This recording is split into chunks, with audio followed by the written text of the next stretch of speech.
Hello and welcome to another episode of the Book Club. I am your host Geoffrey Gibson, and on this episode I am going to be discussing The Hobbit by J.R.R. Tolkien.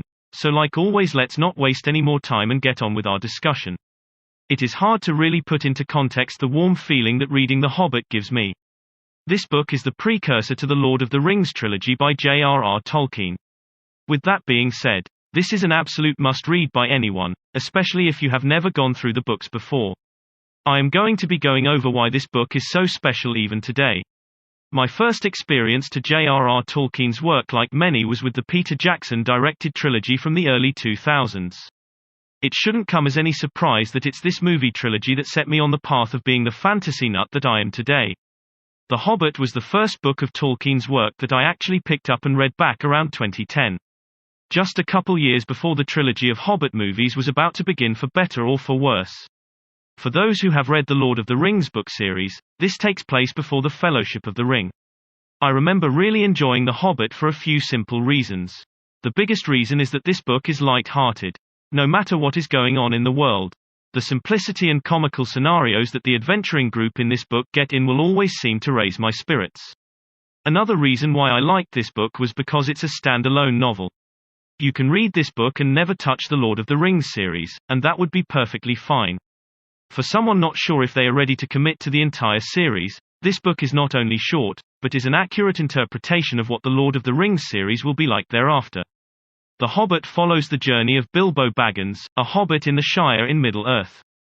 Hobbits have a very peaceful life that I assume almost everyone wishes they had for themselves. Upon the arrival of a grey wizard named Gandalf, his world is turned on its head. With the introduction of 13 dwarves. Yes, this book tries its hardest to characterize 15 characters in the main party. 14 if you do not count Gandalf. I think that Tolkien is successful with this simply because there is not an overuse of some dwarves. Some get much more time in the spotlight than others. But with that said, it doesn't feel like any of them are necessarily any less important. The story mainly follows Bilbo and his interpretation of everything around him. How he grows to love the adventure himself. The party sets out on an adventure to take back the home and treasure of the dwarves from the famous dragon named Smaug. Most of the book is the events that lead up to them getting there, with the last portion of the book being a battle and close to the story. There is plenty of magic, dwarves, elves and men in this book, and it all travels at a pretty good pace. The book is relatively short, making the time commitment to finish this book minimal, which when faced with our busy lives is always much appreciated.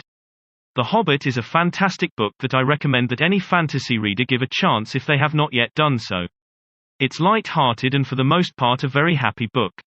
The world that Tolkien created only begins to be discovered in this book.